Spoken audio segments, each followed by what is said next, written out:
பேத்தி என்ற பாசம் தாத்தாவிற்கோ பாட்டிக்கோ என்றுமே கிடையாது.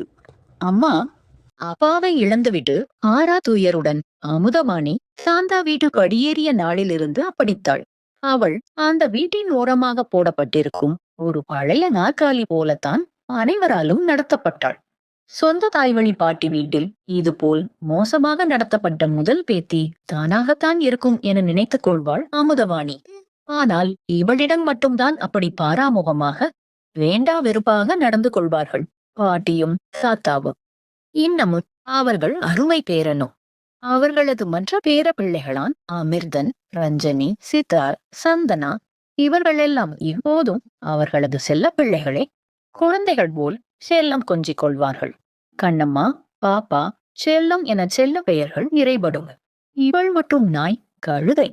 இல்லையெனில் இந்தா இவளே